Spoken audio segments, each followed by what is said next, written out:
यह खबर एक ऐसे हादसे की है जिसने इंजीनियरिंग की दुनिया को हिलाकर रख दिया था, क्योंकि इसमें किसी मशीन ने नहीं, बल्कि प्रकृति ने दिखा दिया कि इंसान की एक छोटी सी गलती कितनी बड़ी तबाही मचा सकती है।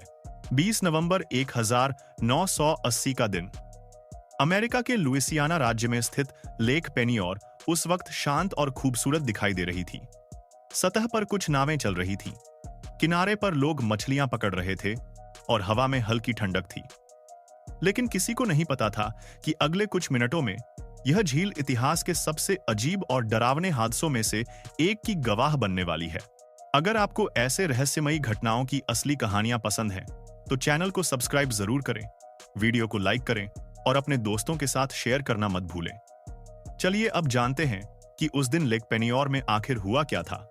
एक शांत सुबह और एक बड़ी गलती। 1980 के उस नवंबर की सुबह टेक्साको ऑयल कंपनी की एक ड्रिलिंग टीम लेक पेनियोर की सतह पर एक फ्लोटिंग प्लेटफॉर्म से तेल की खोज कर रही थी। उन्हें झील के नीचे तेल होने का शक था, इसलिए उन्होंने ड्रिल को लगभग 1-200 फीट नीचे की गहराई तक पहुंचने की योजना बनाई। सब कुछ सामान्य लग रहा था, मशीनें चल रही थीं, टीम फोकस में थी, लेकिन किसी को यह नहीं पता था कि ड्रिल गलत दिशा में बढ़ रही है। दरअसल झील के ठीक नीचे एक विशाल नमक की खान सॉल्ट माइन थी, जिसे डायमंड क्रिस्टल कंपनी चलाती थी।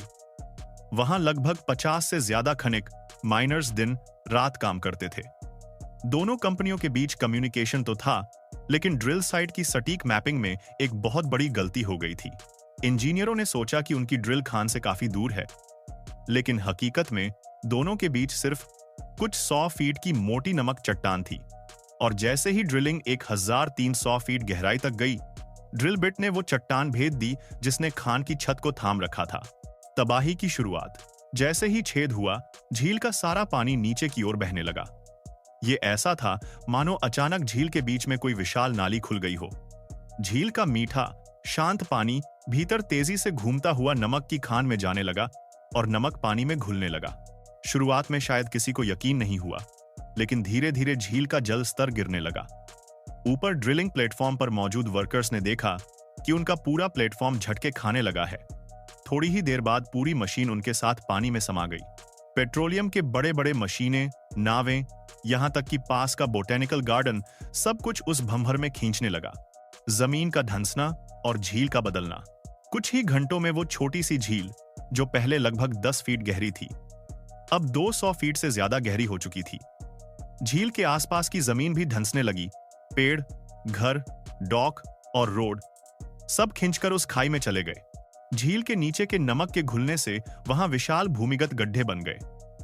जब पानी गिर रहा था, तो हवा और गैस के दबाव से झील के बीच में पानी के फव्वारे ऊपर उठने लगे, जैसे कोई ज्वालामुखी फट रहा हो। पास की नहर, जो पहले झील से मैक्सिको की खाड़ी गल्फ ऑफ मैक्सिको की ओर जाती थी, उसने अपना रुख पलट दिया। समुद्र का खारा पानी उल्टा बहकर झील में आने लगा। इस तरह लेक पेनियोर का मीठा पानी पूरी तरह खारा, सॉल्टी हो गया और झील की प्रकृति हमेशा के लिए बदल गई। बचाव की कहानी। अब जरा सोचिए, जब यह हादसा हुआ, उस वक्त खान के अंदर 55 मजदूर काम कर रहे थे। नीचे अंधेरी सुरंगों में अचानक हलचल शुरू हो गई। हवा के दबाव से आवाजें आने लगीं और कुछ हिस्सों में पानी तेजी से भरने लगा। लेकिन खनिकों ने घबराने की बजाय अपने ट्रेनिंग के मुताबिक काम किया। हर खान में इमरजेंसी एग्जिट के रास्ते बनाए जाते हैं और लगातार ड्रिल की जाती है। अगर किसी भी स्थिति में बचना पड़े तो कैसे निकला जाए। इसी ट्रेनिंग की वजह से सभी 55 खनिक सुरक्षित बाहर निकल पाए। यह वाकई एक चमत्कारिक घटना थी, क्योंकि कुछ ही मिनटों में पूरी खान बह चुकी थी। टेक्साको की गलती और जांच। हादसे के कुछ दिनों बाद जब हालात शांत हुए, तो जांच शुरू हुई।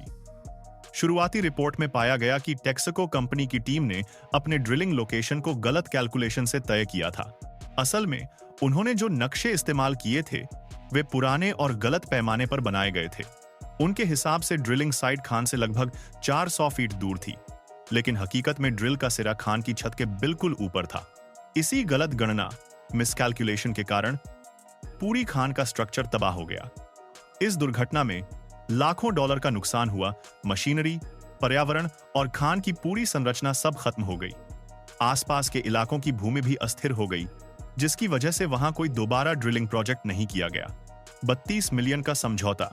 डायमंड क्रिस्टल कंपनी, जिसने नमक की खान संचालित की थी, ने टेक्साको के खिलाफ मुकदमा दायर किया, लेकिन बाद में दोनों कंपनियों के बीच अदालत के बाहर समझौता हुआ। टेक्साको ने लगभग $32 मिलियन का मुआवजा दिया, जिसमें नुकसान, पुनर्वास और पर्यावरण की सफाई के खर्च शामिल थे। खान को 1986 में स्थायी रूप से बंद कर दिया गया। धीरे धीरे वहां का पानी स्थिर हो गया और आज उस झील को देखने से आप अंदाजा भी नहीं लगा सकते कि कभी यहां इतनी बड़ी प्राकृतिक तबाही हुई थी। लेकिन पुरानी रिपोर्टों, वीडियो फुटेज और स्थानीय लोगों की यादों में वो दिन आज भी ताजा है। आज लेक पेन्योर पर्यटकों के लिए एक सुंदर लेकिन रहस्यमयी जगह है। झील के बीच में आज भी कुछ बुलबुले उठते दिखते हैं, क्योंकि नीचे दबे हुए गैस के पॉकेट्स कभी-कभी बाहर निकलते हैं।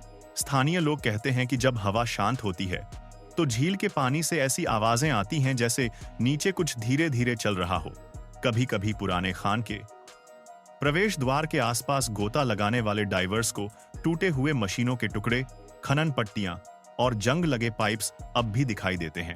यह झील अब एक तरह से टेक्निकल एजुकेशन का विषय बन चुकी है। इंजीनियरिंग कॉलेजों में इस घटना को case study of mapping error and human negligence के रूप में पढ़ाया जाता है। यह दिखाता है कि किस तरह मानव की एक नाप तौल की गलती प्राकृतिक संतुलन को बिगाड़ सकती है। हादसे की सीख। यह हादसा हमें सिखाता है कि इंजीनियरिंग सिर्फ मशीनों का खेल नहीं, बल्कि अत्यधिक जिम्मेदारी का काम भी है। जब किसी जगह पृथ्वी की गहराई में ड्रिलिंग, माइनिंग या टनलिंग की बात आती है, तो 1 इंच की गलती भी कई मील तक नुकसान पहुंचा सकती है। टेक्साको का यह हादसा हमें यह याद दिलाता है कि तकनीकी विकास के साथ साथ सावधानी और सटीकता भी उतनी ही जरूरी है। दोस्तों, क्या आपने कभी सोचा है कि एक छोटी सी इंजीनियरिंग मिस्टेक इतनी बड़ी प्राकृतिक आपदा बना सकती है? अगर आपको यह सच्ची कहानी रहस्यमय और दिलचस्प लगी हो, तो वीडियो को लाइक जरूर कीजिए, चैनल को सब्सक्राइब करना मत भूलिए और इसे अपने दोस्तों के साथ शेयर कीजिए, ताकि वो भी जान सकें कि 1980 में अमेरिका की एक झील कैसे एक दिन में निगल गई।